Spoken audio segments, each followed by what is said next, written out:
छात्रों, हम आपके लिए क्लास 10 विज्ञान से बहुविकल्पीय बहुत ही महत्वपूर्ण क्वेश्चन लेकर आए हैं जो बोर्ड की परीक्षा में 100% आएंगे। देखिए, पहला प्रश्न आपके सामने है। ये है, दाएं निलय से अशुद्ध रक्त किस अंग में जाता है? दाएं निलय से अशुद्ध रक्त किस अंग में जाता है?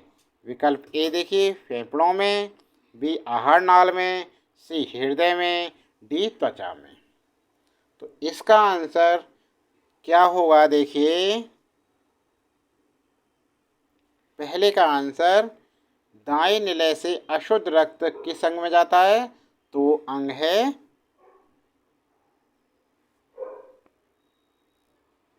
तो इसके लिए आंसर देखिए, ऑक्सीजन युक्त रक्त फेफड़ों से पल्मोनरी शिराओं के जरिए और हृदय की बाईं ओर जाता है, जो शरीर के बाकी हिस्सों में रक्त को पंप करता है।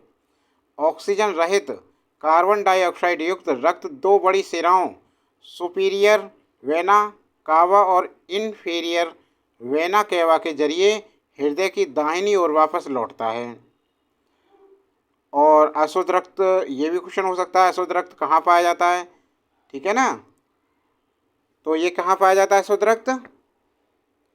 हृदय के दाहिने कक्ष और फुफ्फुसीय ध्वनि में पाया जाता है। ठीक है। और अशुद्ध रक्त को कौन सा अंग शुद्ध करता है? तो ये करता है किडनी। हमारा जो क्वेश्चन है ये है, दाएं निलय से अशुद्ध रक्त किस अंग में जाता है? तो इसका आंसर है विकल्प ए, फेफड़ों में।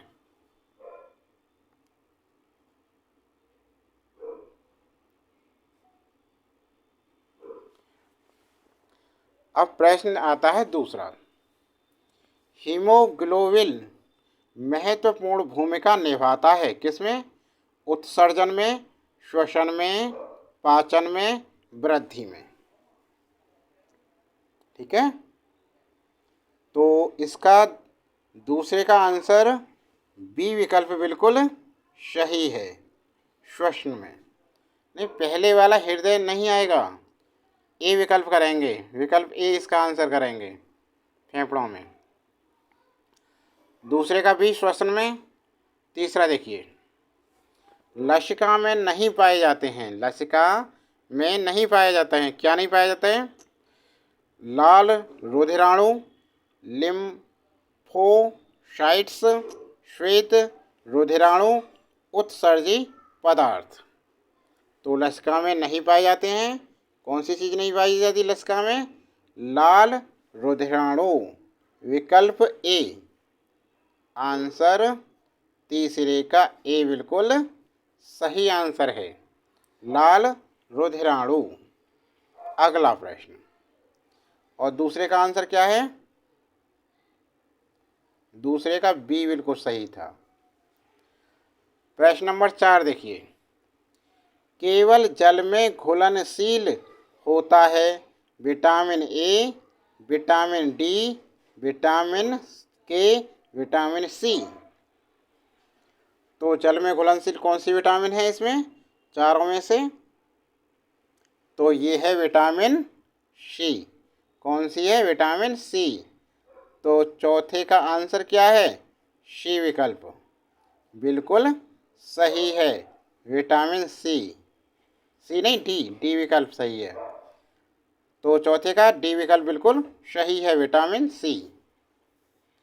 अगला प्रश्न 5, डिक्सन एवं जॉली संबंधित हैं रसारोहण से, परासरण से, अवशोषण से, विसरण से। पांचवें का आंसर देखिए, डिक्सन एवं जॉली किससे संबंधित हैं? तो ये हैं रसारोहण से, विकल्प ए बिल्कुल सही है, रसारोहण से, विकल्प ए बिल्कुल सही है।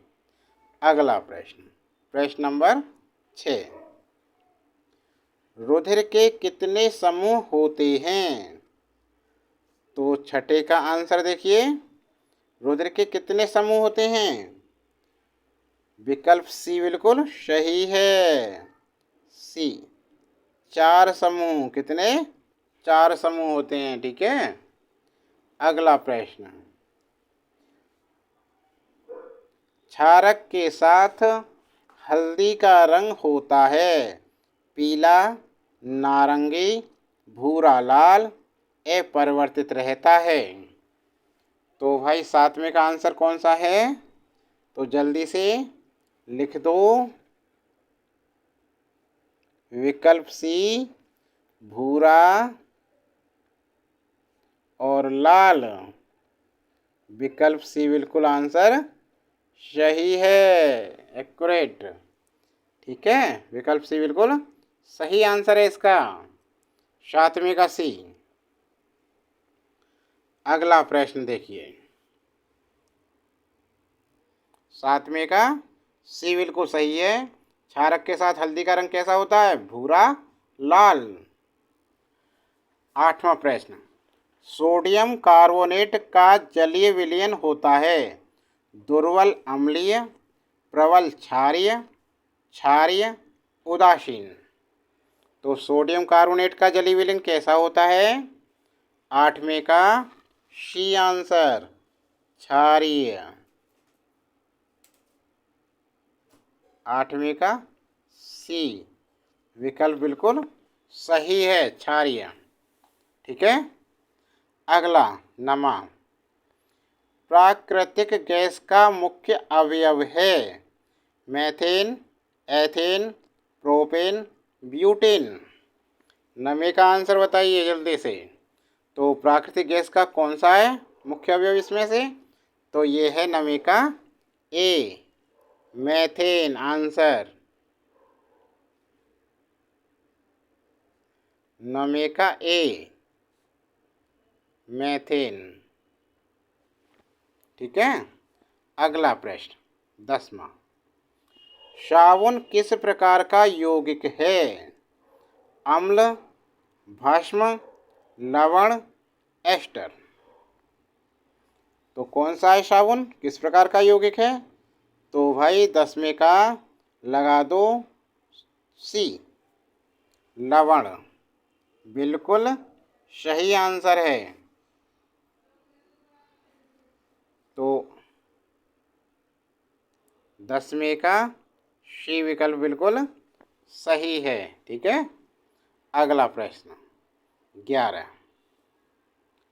परागकोश में होते हैं बाह्यदल, अंडाशय, अंडप, परागकण।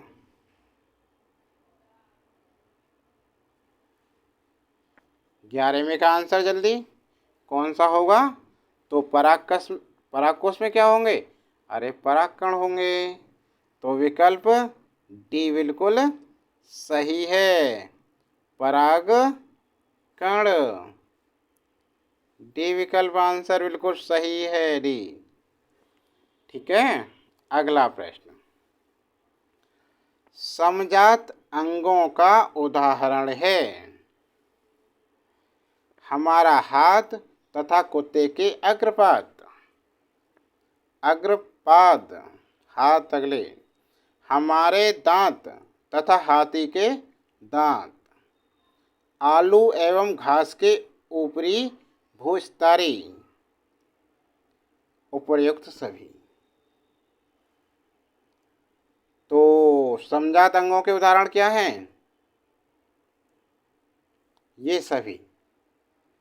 12वें का डी विकल्प बिल्कुल सही है, आंसर डी। अगला प्रश्न,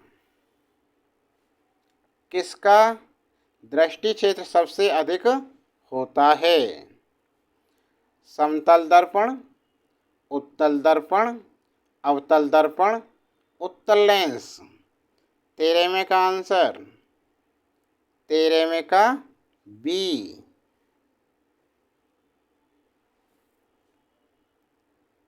बिल्कुल सही है, उत्तल दर्पण।